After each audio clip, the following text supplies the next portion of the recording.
Bonjour à tous, bienvenue sur la chaîne YouTube Mécanique Sportive, c'est Nicolas. Aujourd'hui, je vous présente la Golf 8R 20 ans. 20 ans, bah oui, puisque depuis la première Golf R32, il s'est passé 20 ans. Ouah, j'ai l'impression que je vieillis vite aussi. La R32, c'était en 2002. À l'époque, c'était le VR6 3 litres de 241 chevaux. Aujourd'hui, c'est un 2 litres turbo, le TFSI, 333 chevaux, 420 Nm. Dans cette version, il y a la Golf 8R de base, où c'était, je crois, 310 ou 320 chevaux. Et là, ils l'ont poussé à 333 chevaux. Depuis, il y a une version qui est sortie, la Golf 8R 333, qui malheureusement ne sera pas destinée au marché français, mais qui était présentée en jaune, une édition limitée à 333 exemplaires, mais avec exactement les mêmes caractéristiques que celle-ci, juste la couleur et l'édition limitée. Donc, au final, on peut dire qu'on a un petit peu une des dernières versions aussi de cette Golf 8R. 0 à 100 en 4 secondes 6, ça marche quand même pas mal, 4 secondes 6 pour 0 à 100. C'est une version 4 roues motrices, vitesse max 270 km/h, ce qui est quand même assez pas mal, au lieu de 250 sur les autres versions. Et celle-ci, elle permet d'avoir ce petit débridage à 270. Le 4Motion, il est équipé d'un mode drift, du mode Nürburgring. On avait déjà essayé la Golf 8R, j'avais adoré cette voiture à l'époque. En gros, c'est une RS3 un petit peu dégonflée. C'est un peu la même philosophie, c'est le 4Control comme le Quattro de chez Audi. Sur ces 4 roues motrices, on a le torque vectoring. Ça veut dire qu'on a 50% de la répartition sur l'avant, 50% sur l'arrière. Mais sur les 50% de couple qui vont à l'arrière, on peut mettre 100% sur la droite ou 100% sur la gauche. Ce qui va en virage, par exemple, si je suis comme ça, je tourne à droite, eh bien, on va enlever tout le couple de la roue intérieure pour le mettre sur la roue extérieure, ce qui va faire partir la voiture en dérive et faire un mode drift. Donc ça veut dire que la roue arrière, elle va tourner plus vite et faire dériver la voiture. Et ensuite, à vous de gérer. Il faut être un minimum pilote quand même pour se débrouiller avec ça. Attention, ce n'est pas du tout un mode propulsion comme une vraie propulsion. Ça tracte quand même de l'avant, donc attention.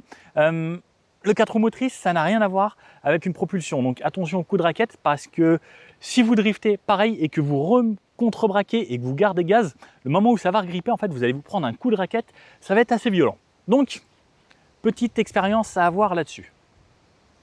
Au niveau des caractéristiques, niveau taille, elle fait 4,29 m, 1,79 m de large et 1,45 m de haut. Au niveau du poids, 1555 kg, 4 roues motrices, donc on a un petit peu de poids supplémentaire. On a un empattement de 2,63 m et un rayon de braquage de 12 mètres. C'est pas forcément idéal puisque bon, on a quand même les roues avant motrices plus l'arrière, donc les rayons de braquage, c'est pas forcément le plus facile dans ces conditions.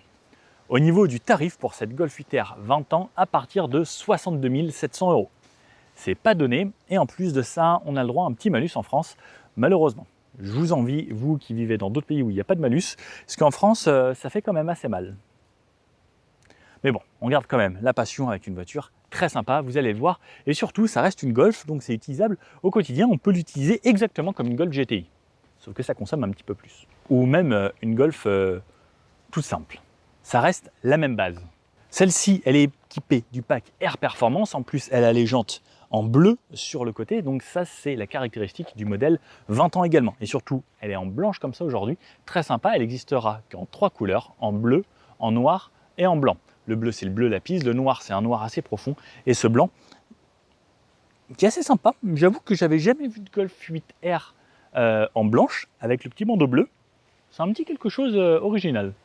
La Golf, elle existe dans vraiment beaucoup de déclinaisons. Elle existe sur la Golf normale, la Golf GTE, qui est la version électrique. Il y a les Golf GTD, qui sont les versions un peu sportives diesel. On a les GTI, qui sont les versions sportives essence. Les GTI Club Sport, qu'on avait essayé sur la chaîne, je pense qui est sûrement une des meilleures Golf avec celle-ci. Ensuite, on a les R 20 ans comme celle-ci, la 333, et après on a les Golf essence ou diesel de base. Donc ça laisse quand même vraiment un très grand choix pour celui qui veut une Golf. Il peut aller de la petite diesel toute simple qu'on a essayé il n'y a pas longtemps d'ailleurs, avec des consommations ultra raisonnables. Sur 1500 km, j'étais à 4,5 litres de moyenne, c'était vraiment top en allant de Paris à Bordeaux. Là, on est quand même sur des consommations un petit peu plus élevées. Mais bon, on regarde un petit peu moins. Mais on peut s'en tirer aux alentours des 8 à 9 litres si on roule tranquille. On se refait un petit tour de la voiture, mais la 8 avec ce long bandeau ici, avec les feux qui s'allument jusqu'au logo. Donc on a cette signature lumineuse spécifique. On peut avoir donc des feux 100% LED et surtout là on a les feux IQ Light qui sont des feux qui détourent, des feux matriciels. Le bandeau bleu qui fait le tour avec ses feux IQ Light et on peut voir des parties un petit peu plus larges que sur une Golf de base avec ces entrées d'air ici qui sont réelles puisqu'on a des vrais radiateurs cette fois-ci de chaque côté plus au milieu. Sous le capot ici, le moteur 2 litres turbo, comme je vous dis, 333 chevaux dans cette version, c'est la plus puissante des Golf 8R. On a également le Travel Assist, ça veut dire qu'on a les caméras là-haut, les capteurs pour le régulateur adaptatif et la conduite de niveau 2, donc ça veut dire que je peux lâcher les mains, la voiture va suivre les lignes et se réguler par rapport au véhicule de devant. Ça c'est vraiment top pour pouvoir rester un petit peu tranquille, garder son permis un peu plus longtemps. Sur le côté là on voit que c'est un petit peu une Golf R, surtout grâce à ce long béquet ici qui est fendu, qui laisse passer l'air en dessous et au-dessus.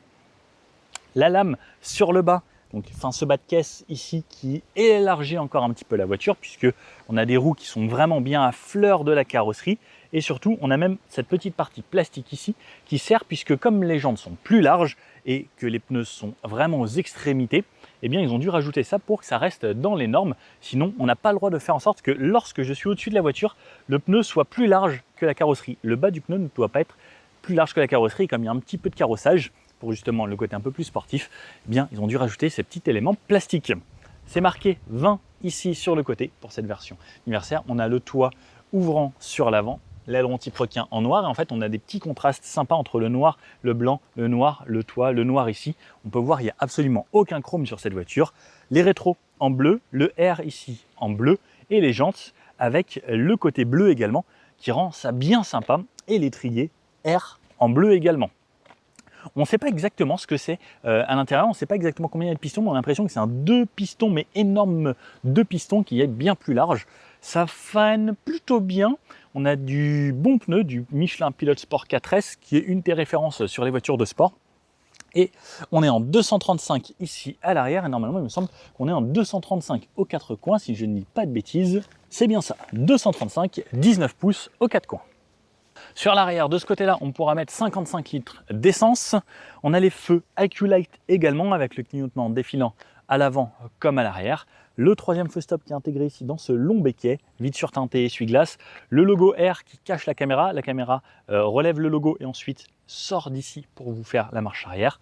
On a la plaque ici, le R en bleu également, ces petits rappels bleus un peu partout, les radars de parking, et un peu plus bas on a un diffuseur qui est plutôt joli, qui intègre ce magnifique échappement Akrapovic en titane. J'adore le son que ça fait le titane, et pareil une fois bien chaud, ça fait des petits pétaradages, c'est bien sympa et ouais, ça fait un petit son sympathique. Je vous montre juste après. Le coffre, ça reste le coffre d'une Golf, on a quand même pas mal d'espace. En dessous, on a encore le caisson de basse, mais on a du rangement. Là, par exemple, j'ai la housse pour cette voiture, ce qui peut être pas mal, et le triangle de signalisation. Donc, on ne pourra pas le mettre sur 2 niveaux, puisque au final, on a le caisson de basse en dessous.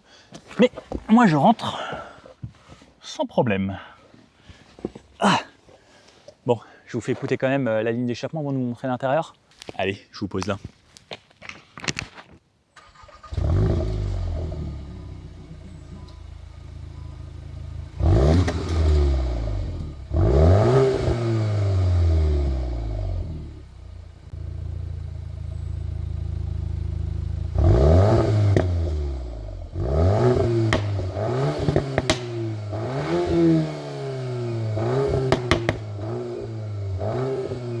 Comme vous avez pu l'entendre, lorsqu'on passe en mode race, on a les petits pétaradages, tout ça, les petits pop and bang, ça devient sympa. Et plus la ligne est chaude, plus ça pète. Bon, je vous remontre rapidement les sièges arrière. Je vais pas forcément m'asseoir parce que j'ai déjà fait la Golf 8R. C'est juste vous montrer les spécificités de celle-ci. On a cette imitation carbone ici et du cuir bleu à cet endroit-là. Sinon, ça exactement la même que la précédente version. Toujours les petites ici, les petites poches là, les poches en bas, 2 ports USB en bas et la climatisation qu'on peut régler à l'arrière également. Sinon, on a des portes entièrement plastiques de ce côté-là, une sorte de petit cuir juste ici, la fenêtre, et c'est tout pour l'arrière. Si vous voulez voir ma position, j'ai fait une autre vidéo où je rentre plus en détail, mais là aujourd'hui on va le faire un peu plus rapidement. Les sièges, donc je ne sais pas si vous arrivez à bien le voir, parce qu'il y a pas mal de soleil. En fait, on peut voir qu'à l'intérieur c'est bleuté dans les perforations. Donc c'est un cuir noir mais avec quelques petits reflets bleus. Pareil, on a le R juste ici. Les sièges sont des sièges baquets un peu sportifs quand même. Donc avec un très très bon maintien, on peut voir que ça remonte beaucoup. Et électrique de ce côté-là, avec une mémoire sur 3 positions. Au niveau du pédalier, ça ressemble à ça. Pédalier alu, et au niveau de la portière, on a un petit peu du moussé sur le haut, mais ensuite une partie plastique avec ici du carbone. Alors, je sais plus si c'est du vrai carbone, ça y ressemble quand même, mais ça pourrait peut-être être une feinte, quoique ici on dirait vraiment que c'est du carbone. Bac de porte avec la petite moquette dedans pour pas que ça fasse de bruit, c'est pas mal. Et lorsqu'on vient à l'intérieur, hop, on tombe sur ce volant ici, et je vais vous la démarrer. On démarre ici, le siège s'avance. Je vais me reculer pour vous donner le meilleur point de vue ici. Donc volant R qu'on a spécifique à cette voiture. On a le petit R ici. Donc quand j'appuie dessus, ça me met directement en mode race. Je peux passer en mode confort également, sport, race. Dans le race, on a soit le mode drift, soit le mode spécial Nürburgring ici. Alors, ce qui est embêtant, c'est que cette touche ici là est tactile. Ça, je ne m'y suis jamais fait sur les Golf, malheureusement. Au niveau des vues du tableau de bord, on a cette vue là. On peut également changer de vue grâce au bouton View ici, ou les infos qu'on a sur la gauche ou sur la droite. Je peux faire défiler à gauche et à droite et changer mes informations que je souhaite. Également les vues directement de cette façon. Donc là, hop, je peux avoir ce tableau de bord là. Je peux avoir ce tableau de bord là avec le GPS, celui-ci avec les aides à la conduite, celui-ci un petit peu plus épuré, celui-ci qui pour moi est le plus sportif mais qui pour Volkswagen n'est pas considéré comme le plus sportif, c'est celui-ci, le sportif pour eux. Là par exemple on peut voir la puissance qui est en instantané, ma moyenne, mon contour là-haut qui est plutôt sympa. J'avoue que moi j'aime bien avec les compteurs, de cette façon également, avec le contour et un petit peu plus traditionnel ou sinon le gros contour en plein centre. On a des palettes derrière ici pour le côté sportif puisqu'on peut également utiliser en manuel cette boîte. Donc on a la boîte 6 rapports, le travel assist et autres, toutes les aides à la conduite de ce côté-là, les touches sensitives ici pour le volume. Donc comme vous pouvez le voir, ici c'est tactile. Alors c'est bien et pas bien. De ce côté on change de musique, on a les views ici, le volant chauffant, échanger les infos et la commande vocale. On a un environnement assez sombre ici, mais plutôt sportif, double écran comme vous pouvez le voir. Et de ce côté-là, écran tactile. On a le CarPlay sans fil, l'Android Auto sans fil également. On a un écran avec des menus qui fonctionnent bien. Et on peut voir là par exemple les consommations. Je suis à 17 litres au 100 là sur les 5 derniers kilomètres. Bon, j'ai roulé que en ville et sur de la longue durée, comme vous pouvez le voir ici, une moyenne à 13 litres à peu près. Bon, les gens ont peut-être avoiné un petit peu. 11 litres là par exemple, depuis le ravitaillement. Voilà, ensuite plus bas, donc on a les modes de conduite également ici, confort, sport ou race. On va commencer en mode confort. On a le mode individuel qu'on peut personnaliser. On peut personnaliser surtout le DCC qui est la suspension sur 15 niveaux, la direction, l'entraînement, le son moteur. Donc ça, c'est pour que ça fasse un petit peu plus de sport. Les ACC, c'est les aides à conduite, et les assistants d'éclairage, c'est ce qu'on va avoir en éclairage de nuit. Il n'y a pas grand chose dans cette voiture. Un petit peu plus bas, on a 2 ports USB-C, le chargeur par induction qu'on peut mettre juste ici, en dessous. Donc là, je peux cacher mon téléphone et il ne bouge plus. Ici, de quoi démarrer la voiture. Drive, c'est vers moi, je tire une fois, je passe en sport, je retire une fois, je passe en drive. Pouce vers l'avant, je suis en marche arrière, caméra de recul qui sort, caméra de qualité plutôt correcte. Parking, c'est ici. Frein à main, auto hold. Donc là, la voiture, elle s'est mise en mode parking et elle a activé le start and stop. Ici, j'ai toujours un endroit, je ne sais pas trop à quoi il sert, mais on peut caler un téléphone ici, en plus de là. Ici, on a porte-gobelet ici, double porte-gobelet, plus la prise 12 volts. Et la coudoir en cuir avec les surpiqûres bleues qui s'avancent et qui se reculent. Et en plus, on peut le soulever. Allez voir là-dedans. La petite habillage ici, carbone, est quand même bien sympa.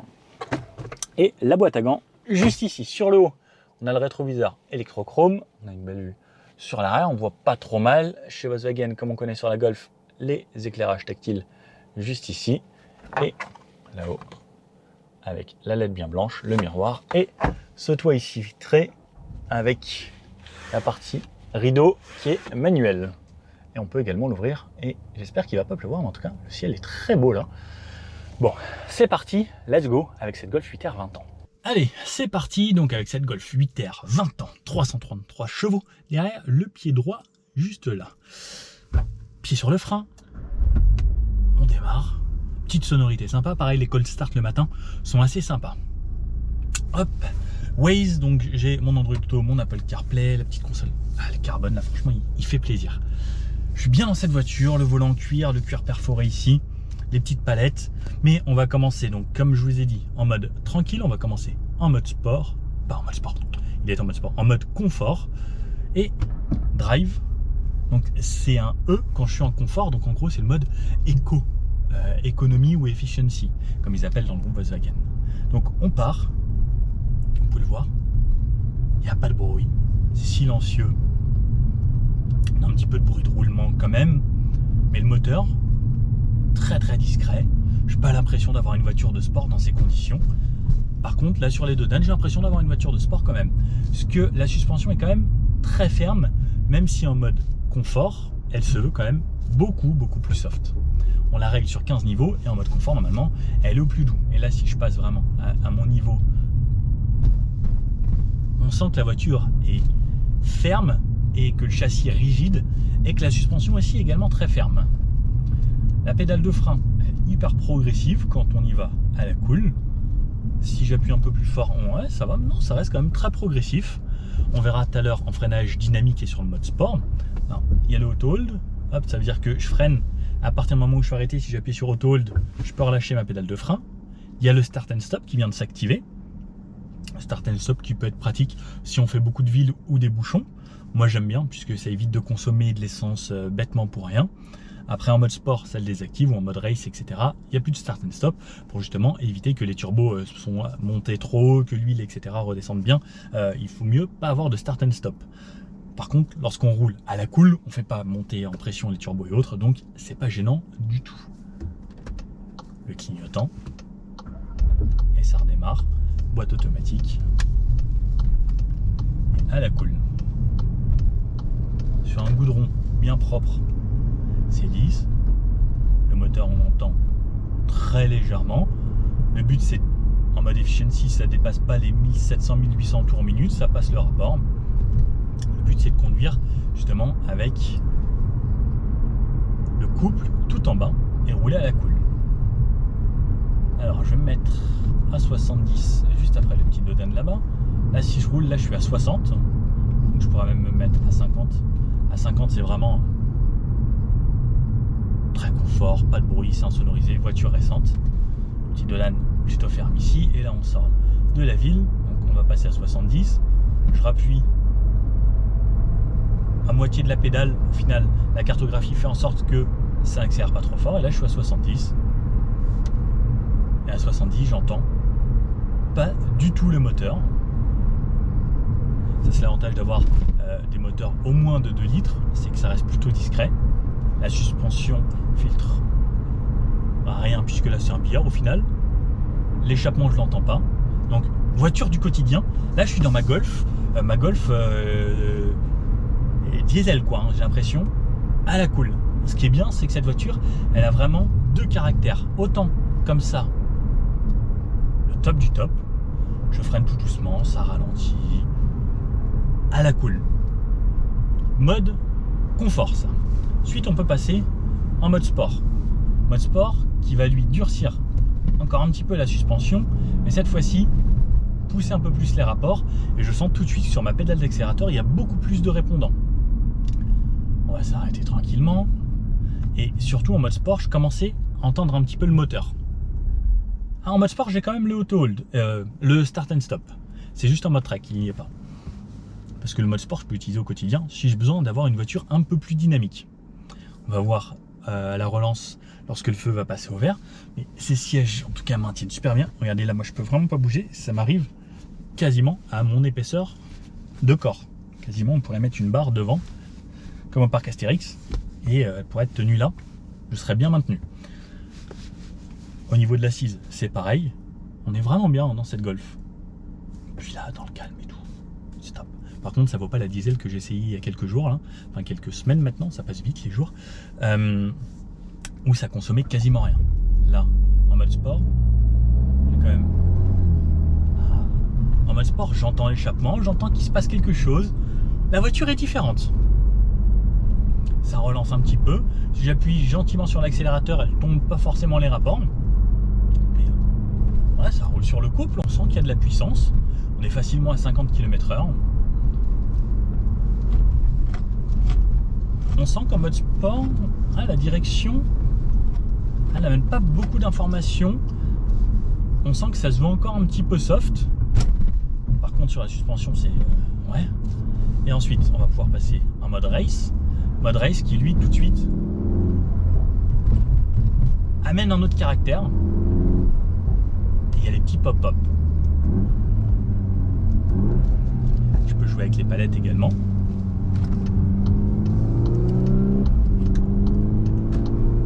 À la palette, alors le passage de rapport, tant que vous n'êtes pas dans les tours, je ne sais pas si vous avez entendu, mais alors au rétrogradage, c'est hyper rapide, mais au passage, ça met un petit peu de temps. Elle n'est pas hyper active dans ces conditions. Par contre, quand je vais avoir pied, plancher et que je vais tirer la palette et que je serai haut dans les tours, ça va passer beaucoup plus rapidement. Là, ça s'adapte pour que ça reste quand même confortable. La voiture fait en sorte que ce ne soit pas trop brutal. Mais si par exemple, je retombe les rapports et que je l'appuie plus fort, il y a eu l'à-coup, il y a eu autre chose. Donc c'est vraiment géré informatiquement avec les petits calculateurs et autres. Et en fait, cette voiture, elle a vraiment plusieurs personnalités. Donc là, en mode sport, avec le petit bruit, les petits pops.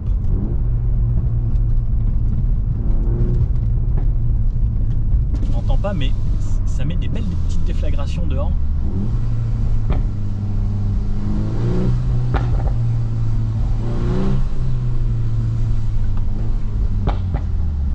Ça fait un petit truc. Donc en gros, il faut jouer un petit peu avec l'accélérateur pour avoir les pops. Après, haute philosophie, je peux me mettre mon régulateur ici, les ACC, RES, 50 km/h. Hop, le full drive assist. Merci, je me fais conduire. Alors là, pareil, il faut faire attention parce que elle se débrouille bien sur le petit enchaînement là. Est-ce qu'elle va le faire là? Ah ouais, pas mal. Trottoir, hein. Je pensais pas. Ah, là, elle vient un petit peu mordouiller la ligne. Reprenez le contrôle, mais voilà, je touche ni aux pieds ni aux mains. Je me fais conduire. Et ça, pour la ville, dans les bouchons, rien de mieux.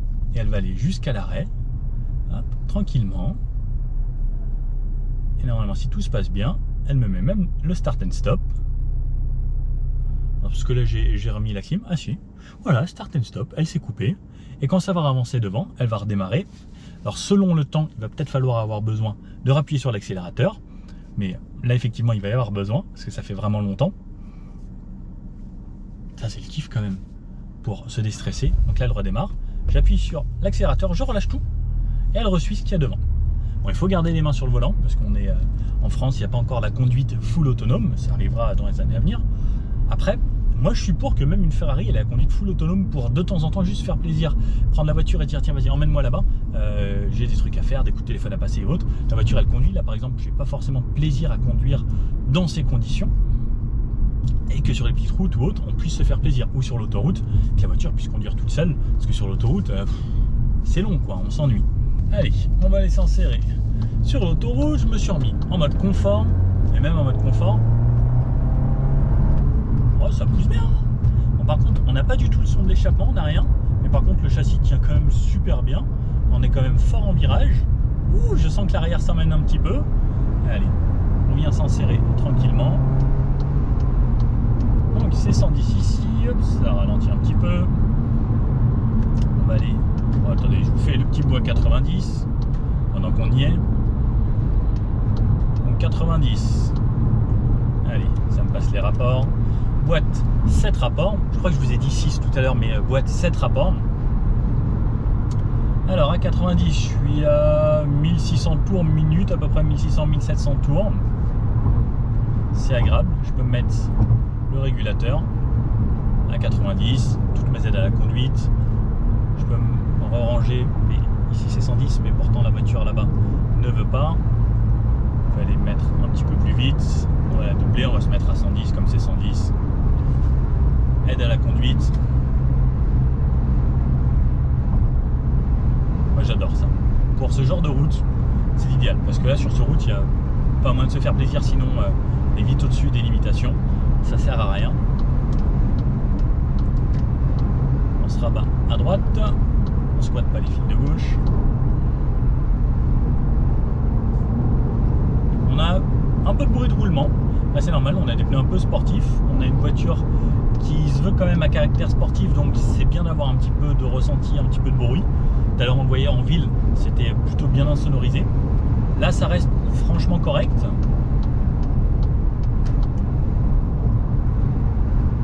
On a un petit peu de bruit du vent, mais ça souffle un peu aujourd'hui. Bah, c'est vraiment pas mal, hein. C'est une bonne voiture comme je vous dis pour tout faire. On peut vraiment partir en vacances avec, il y a de la place. Elle est bien dans quasiment toutes les conditions. Bon, allez, je vous emmène sur des petites routes. On va plutôt aller s'amuser, parce que c'est surtout ça qu'on veut, je crois. Alors, un petit bout autoroutier avant d'arriver sur les petites routes loin de Paris vers la campagne. 130 km/h, je suis à 2300-2400 tours minute à peu près. Bon, c'est pas mal, hein. Toujours en mode confort. Peu de bruit, j'entends très peu le moteur. Il y a un petit peu de bruit du vent. Bon, bah 130 km/h c'est normal. Mais non, c'est plutôt bien.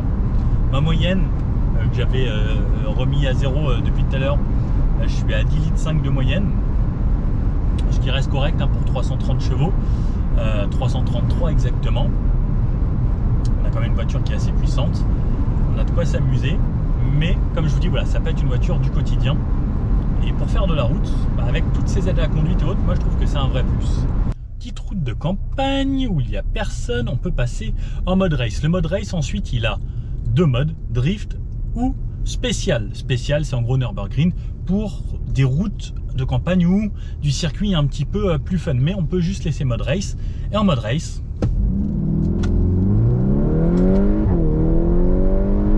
ça commence à pousser un petit peu là. Ouh, ça pousse bien même. Ça pousse même très bien. Alors là ici on a des routes très dégradées, mais ça marche très bien. Ça freine fort. Le châssis est franchement bon.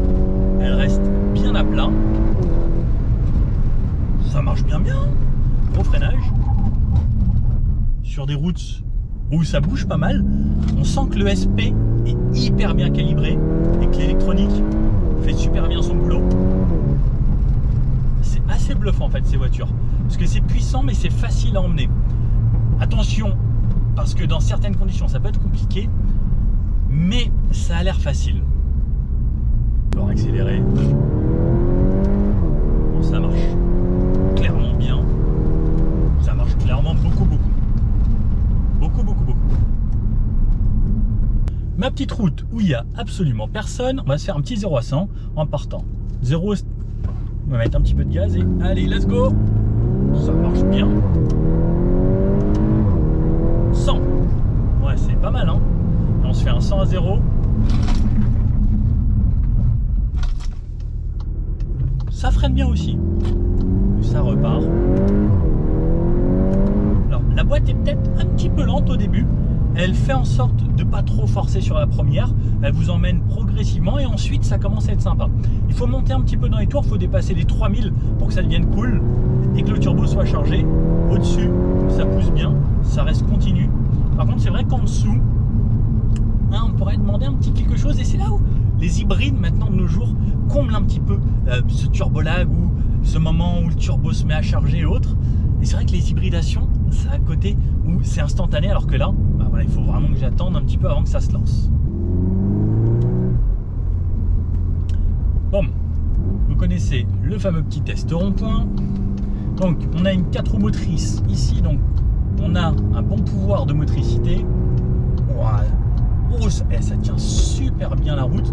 Je n'ai même pas chauffé les pneus avant et ça se souvient un peu parce que 4 roues motrices et si on relâche un peu, wow, c'est très fun. Je suis en mode race. Je sens que l'arrière a envie de s'emmener un petit peu, mais ça reste correct. J'ai pas mis le mode drift, j'ai juste mis le mode race. Très sympa. Je sens que ça va être fun ça dans les petits tournants là. La dernière fois je l'avais emmené sur plus une partie circuit, la Golf 8R. Là on va aller sur des petites routes qui sont beaucoup plus sinueuses, un petit peu bosselées.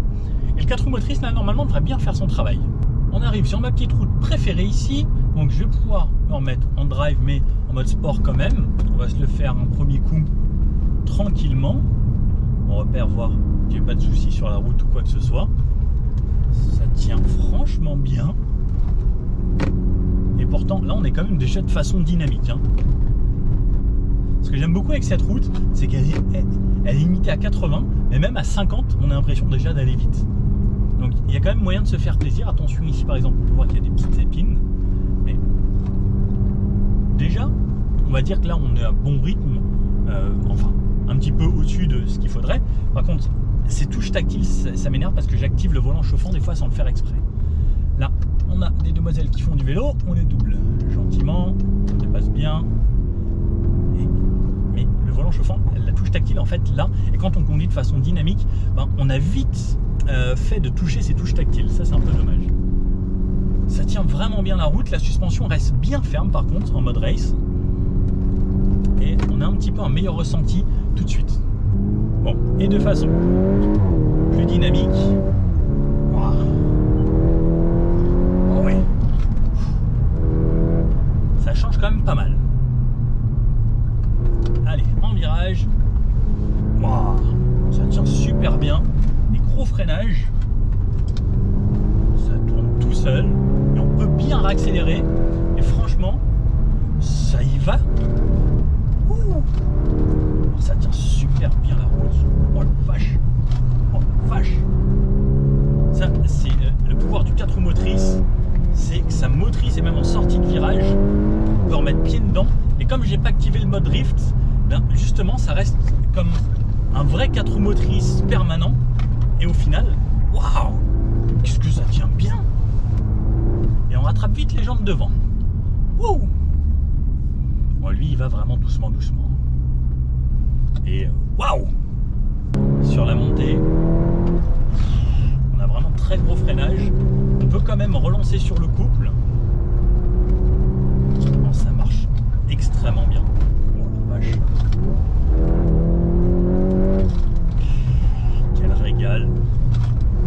Ça marche fort, hein? Comme je disais, bah dans les tours, il manque peut-être un petit peu de moteur, mais comme c'est du turbo, il faut vraiment être au-dessus de 3000 au moins pour pouvoir un minimum jouer et avoir de bonnes relances.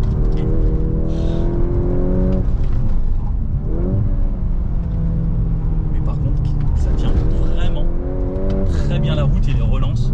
On peut même réaccélérer très tôt en sortie de virage. Ça motrice hyper bien. C'est incroyable. C'est une très très bonne auto dynamique. Franchement, c'est pas une sportive extrême lorsqu'on l'utilise comme ça, mais c'est une très bonne auto dynamique. On se remet un petit coup. Je vais peut-être même essayer juste en mode spécial ici, et je vais relaisser le mode juste sport pour la boîte de vitesse.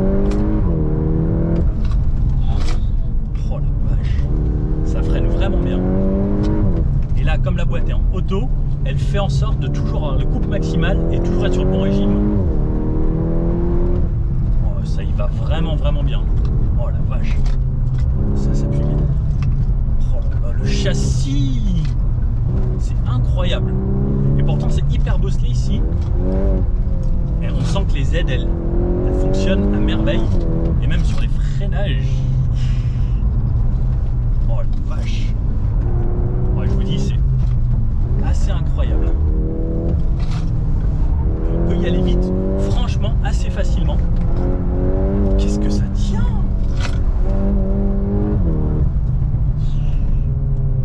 Franchement, je suis bluffé. Ça tient super bien. Et lorsqu'on active le mode drift, ça va permettre à l'arrière de glisser et de faire jouer un petit peu plus. Là, on peut vraiment la mettre de travers, un petit peu comme une propulsion, comme je disais, avec ce système d'entraînement qui va entraîner la roue arrière extérieure un petit peu plus vite, ce qui va permettre à cette voiture de glisser. Donc, selon comment on va se le faire, l'idéal c'est de tourner, braquer et de mettre gaz, et ensuite redresser pour pouvoir entretenir sa glisse. Et après, ça reste une 4 roues motrices, donc attention à bien remettre les roues droites pour glisser comme ça et pas contre-braquer pour faire n'importe quoi. Mais il y a un petit tunnel.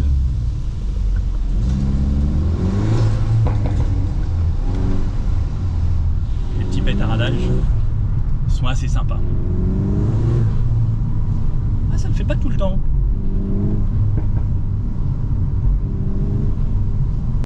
Bon alors, cette Golf 8R, 20 ans. C'est typiquement une Golf 8R de base, juste qu'on a quelques petites informations supplémentaires avec le petit badge ici, les couleurs avec le bleu à cet endroit-là et un petit peu plus de puissance. Est-ce que la puissance, ça se ressent? Pas forcément, il faudrait vraiment avoir les deux l'une côte à côte pour comparer. J'aimerais bien pouvoir le faire. Je pense qu'on va gagner un petit peu en performance, mais dans la vie du quotidien, ça ne va pas forcément se ressentir. Mais ce que j'aime bien aussi, c'est que la Golf 8R, ça peut vraiment être votre voiture de tous les jours. Ça consomme juste un petit peu, mais c'est une voiture très plaisante en mode confort. Elle se conduit facilement. La suspension est peut-être un petit peu raide, mais on a quand même heureusement le DCC qui nous permet d'avoir sur 15 niveaux des réglages de suspension. Le 4 roues motrices, c'est hyper sécurisant. Ça fait que vous pouvez rouler l'hiver avec. Vous mettez des bons pneus, des pneus neige ou des pneus hiver. Vous partez à la montagne avec sans souci. Et le mode drift fera en sorte que ça devienne une voiture très très fun. Dans les ronds-points, on peut s'amuser un petit peu à glisser et autres. Bon, attention, puisque sur voie publique, il faut faire attention. Mais pour moi, c'est une voiture très sympa et on peut même aller s'amuser à faire du circuit avec, puisque 333 chevaux, ça marche un peu. Le grip est quand même plutôt bon. En mettant les bons pneus, plus un bon coup de volant, il y a moyen de s'amuser sur un petit circuit un petit peu technique. J'aime bien. C'est une très bonne voiture qu'on peut utiliser, comme je vous dis, au quotidien et qui a le côté en même temps sportif, mais sans être trop extrême. Ouais, c'est une très bonne auto. Il y a quelques concurrents. Chez Audi, il y a la S3, qui est un petit peu la concurrente. Chez Cupra, il y a la Leon également. Et qu'est-ce qu'il y a d'autre encore en 4 roues motrices? Non, la Cupra, je suis même pas sûr que ce soit une 4 roues motrices. Je crois que c'est une traction même. Il n'y a pas tant de concurrentes que ça au final en 4 roues motrices comme ça, en petite berline compacte. Ah. Bon, n'hésitez pas à me dire, vous, quel serait votre choix dans cette gamme de prix, dans cette gamme de puissance? Parce que après, on peut passer aussi aux voitures traction et à la Civic Type R, à la Mégane RS Ultime, là qu'on a essayé il n'y a pas longtemps. Il y a quand même quelques petits joujoux sympas qui sont amenés à disparaître. Ouh là là, gros bourdon. C'est un bon compromis ça quand même. La Civic Type R, c'était aussi mon kiff. Mais c'est différent. Et c'était une boîte manuelle. Là, c'est quand même beaucoup plus facile. Ah, j'ai pas hâte que ce soit tout électrique. Bon allez, je vais aller m'amuser un petit peu encore avec. Ciao. N'oubliez pas, vous abonner, le petit like, et puis dans les commentaires, vous me dites ce que vous en avez pensé.